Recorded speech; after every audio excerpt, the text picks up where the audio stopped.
Hi guys, thanks for tuning into the channel today. I'm right out here in the guts of the Australian bush and I'm actually miles from nowhere. So this would be the perfect place to give you the rundown and the truth about the 2022 model Classic 350.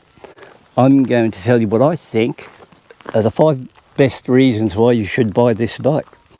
Like I said, it's a beautiful day out here today. It's around about 20 odd degrees. And when you look around it, what a view. I mean, I haven't seen anyone along these roads I've been travelling on now for, I don't know, maybe, I suppose maybe an hour ago I saw somebody come along the road. Okay, so number one reason why I think this bike is so good is value for money. So if we look at this bike now in Australia, it costs you around $8,000 for the Halcyon colours. So that's their cheapest colours, the Halcyon. Then they go up and probably jump up about $800 after that. But for the money involved, $8,000, if you look back at the old days when they had the Classic 350 here in Australia, they were $6,500. So at $6,500 against $8,000 for the new version, the best thing about that one, for a start, you get dual channel ABS braking, which I think is really good. So, but more importantly, you get the new J motor, which performs really nice. So you get the dual channel ABS, you get the J motor, and more importantly, you just get overall a good bike for the extra $1,500 compared to what you would have paid for the old day of the 350 carby. So there's just no comparison between riding the carby once, which I had a couple of them, and getting on this new fuel injected version, because no doubt, when we look now, the fuel injection a ways ago and carby days are virtually gone.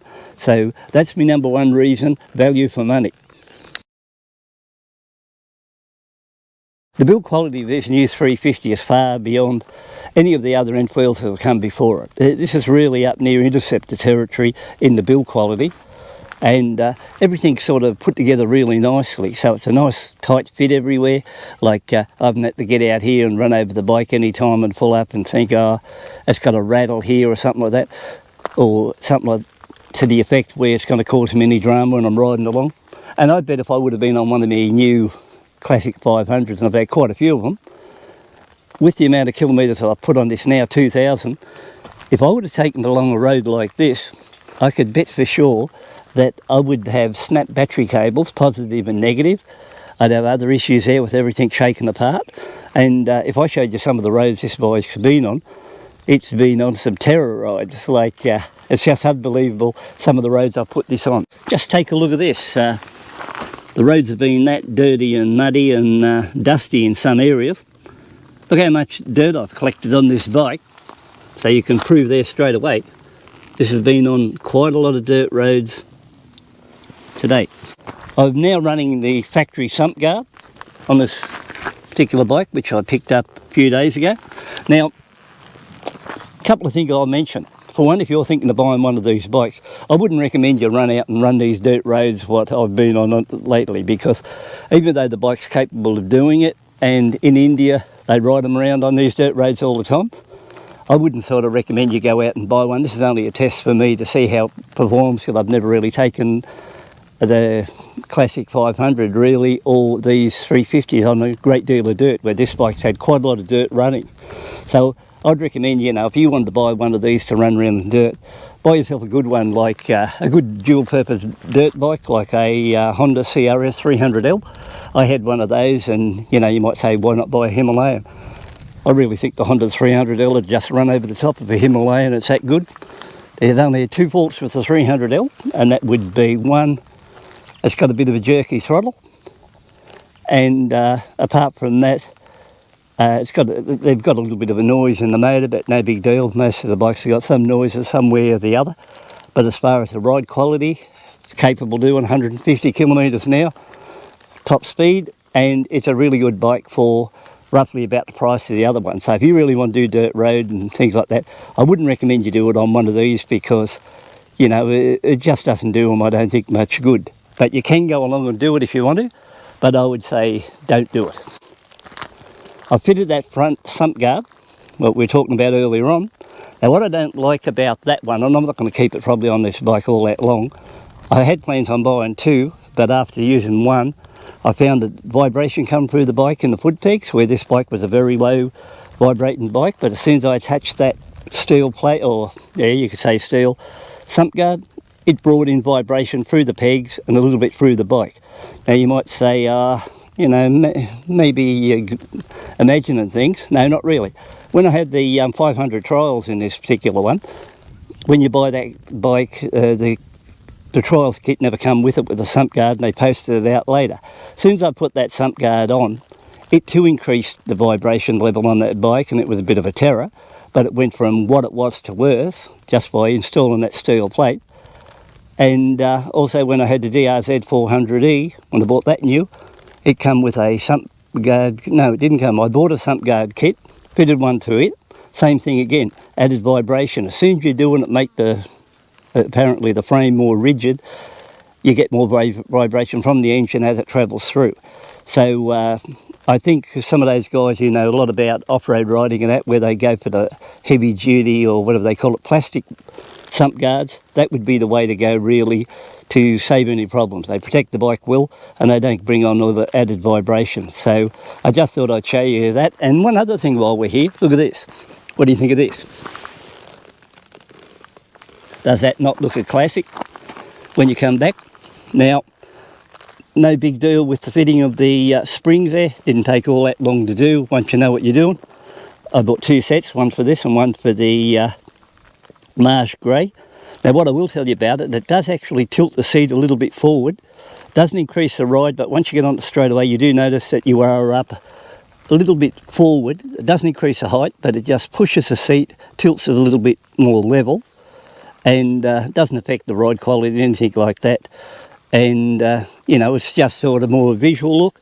So if you're going to buy something, I would say, yeah, definitely buy the spring kit, because they look good, cost you not much money, and you're almost near a C5.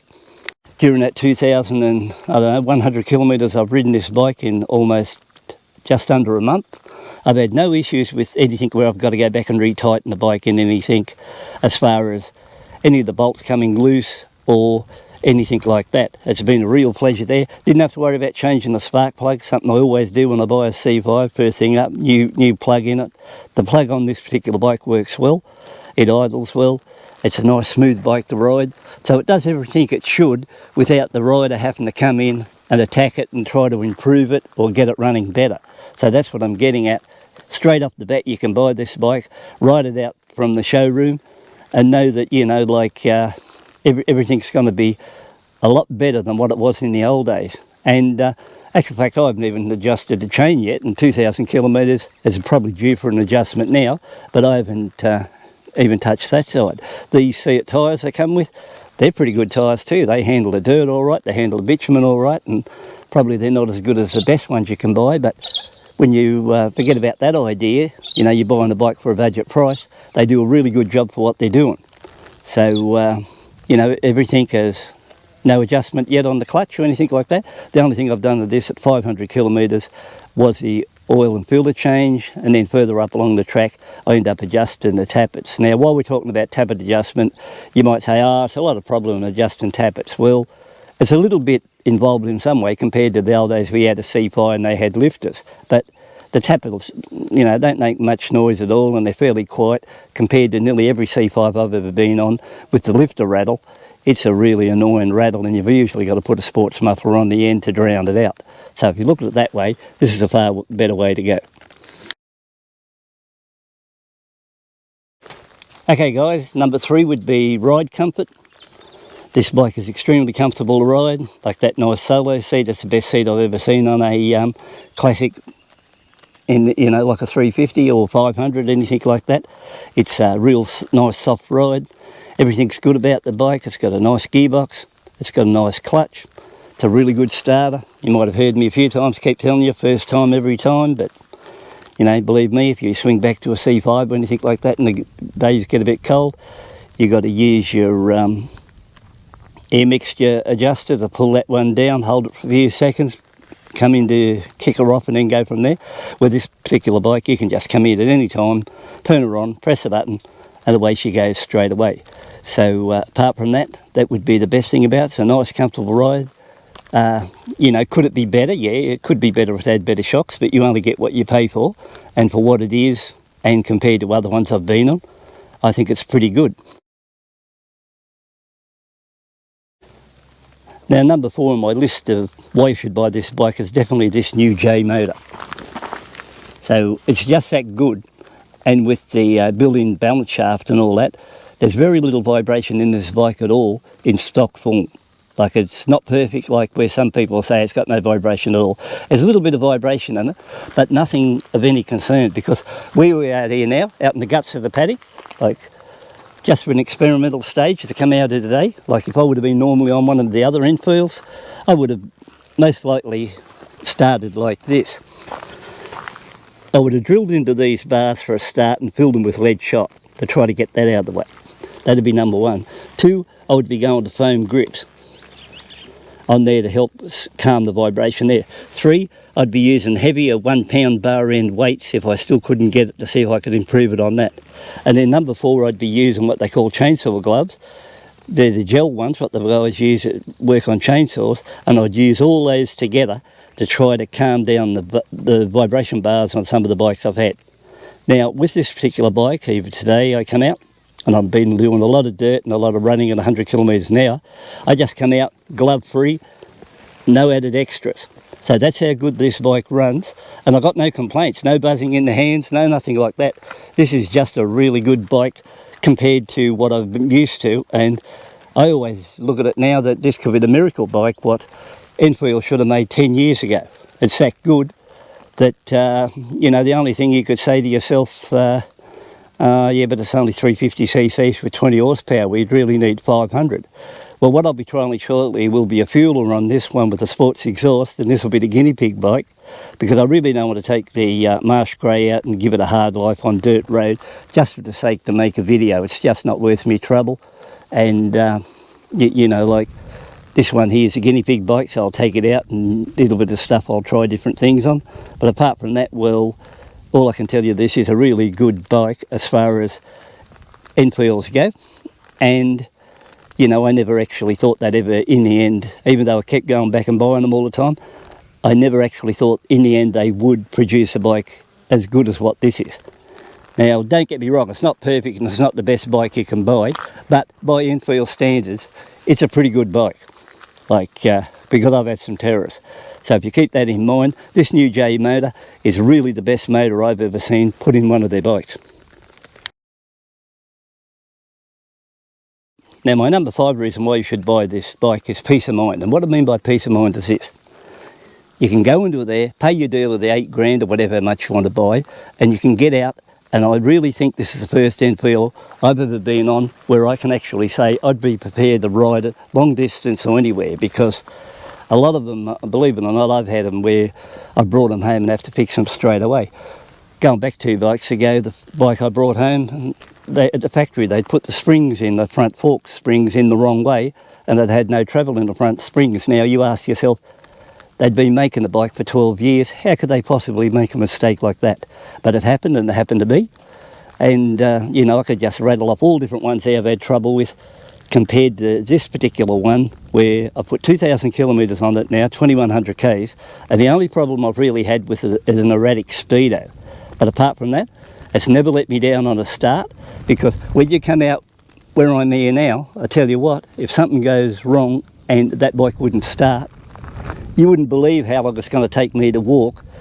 I don't even know if I got reception out in this hole, but you wouldn't believe how far I'd have to walk to get to the nearest house, which I seen down the road. It was miles away, like a huge amount. It'd take me quite a long time to walk there. So to come out on a road like this and do a test for you, and you can see just by looking around, it's fairly open country and no houses, no nothing. Well, to have the guts to come out here and do this must mean that I've got a fair bit of faith in this bike. The only other thing I'm probably thinking of doing, since I've been running dirt road, I might put some slime, a couple of ounces in each of the tyres, just for a little bit of peace of mind there. But as far as me coming out here thinking, will it start or is it going to break down or something?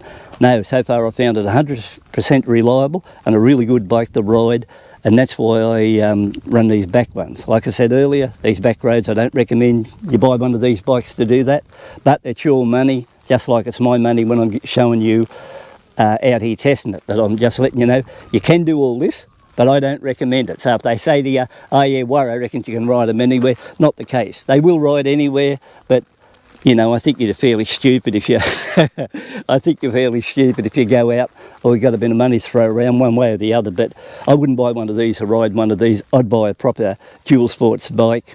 And when I mentioned earlier on about 300L, I've no longer got that 300L because I didn't like the jerky throttle.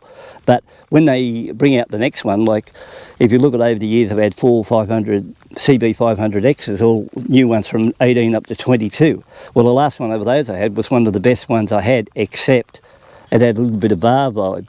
But it was a 22 and so was the 300L, and the 300L, it was a little bit vibey too, but it had that jerky throttle. But in 21, I bought the CB500X, and it too still had the jerky throttle, but in 22, they fixed it. So I reckon the 300L, the next one that comes out, will have a good throttle by that time. They'll fix up the fueling, and then in that case, I'll buy one. And I reckon, you know, I'll put up with a little bit of vibe it's got, and it'll be a really good bike, and I reckon I could take it everywhere, or anywhere I want to go on these dirt roads. But the fact is, when you get out here, you know, I could put more off-road tyres on this one to, you know, getting back to the story, I could put more off-road tyres onto this and take it in different places. But I don't know if it'd be, you know, like whether you'd want to, because they are, you can take them in these places, but you can't move along all that quick. The suspension's not built up for this sort of a dirt road or the ruts and that you come along. So if you want to do it properly, it's all right for a say you've done it, but it's not the case when you get out here and say, oh, I did it with ease. You know, you have to show a bit of caution and be a little bit careful, or you could come unstuck where if you're on something like a 300L, geez, it just floated over them with no trouble whatsoever. So apart from that, I'll give you the 5 best reasons why I think that you could come into this thing and buy it. For peace of mind, meaning you can come in, pay the money, and I think you could take the bike out anywhere and run it wherever you want to, and you'd be 100% satisfied knowing it's not going to cause you any trouble. You're not going to get out along a road like this or have trouble with your regulator bracket breaking off, or your spark plug crapping out and you can't get the thing started, or you know, all the other things that go with some of the ones I've had, which I class as problems. And you know, I always had a joke with them. I'd buy them one day and start fixing them the same day. Well, so far, honestly, I've not put any spanners on this apart from that little bit of a work on the tappets and the other side. But you know, like I did check one of the bolts in the early stages just to see what they were like, but they're all tight, and it's really well put together. So I think, you know, if you're on the fence and you're thinking, should I buy one of these now? Well, I'd say yes. It's a really good bike now. It starts well. It can run along well at 100 kilometres an hour. You know, it's a nice little handling bike. It's well behaved. It's got brakes are okay. You know, like everything about it, and I reckon just by throwing those springs on the back seat has just brought it up into a totally new looking bike too. So if you look at it, these are the 5 reasons I think why you should buy one of these bikes. And I don't think I've ever made one before where I might have said 5 reasons I like about the bike, but I'm telling you now 5 reasons why you should buy the bike, because I think it's the best Enfield to date I've ridden. So once again, the only thing I've had trouble with is an erratic speedo in 2,000 kilometres, and believe me, I've not been easy on this bike. I was easy on the run-in, but where I've taken it, you would probably say, well, geez, that's a bit hard on one of these, like if you see it going around. And trouble is, once you get into some of these areas, you've got no choice but battle on. So we'll leave it at this. I'm going to get in this area now, and I'll probably put a drone up and hopefully try to get some footage and just show you how that Skydio 2 works on the clip following this one, and we'll see how that performs. And I'm going to try a few different things on the Skydio to show you how it tracks and how I can move it around in the sky using the controller mounted to the handlebars. So when the next clip comes up on that one, it'll be a handlebar mount here, and we'll see how that goes. So once again, if you want to tune in, subscribe to the channel or give me a thumbs up. You know, what I tell you, you might like to hear or you might not like to hear, depending on who the person is listening to it. But the fact is, I always like to give you a truthful thing, and you know, that they're really worth buying. And if you're interested in buying one, you should jump in and get one. and I don't think you'll ever look back. You'll be 100% satisfied. Once again, thanks for tuning in. Take a look. Catch you later.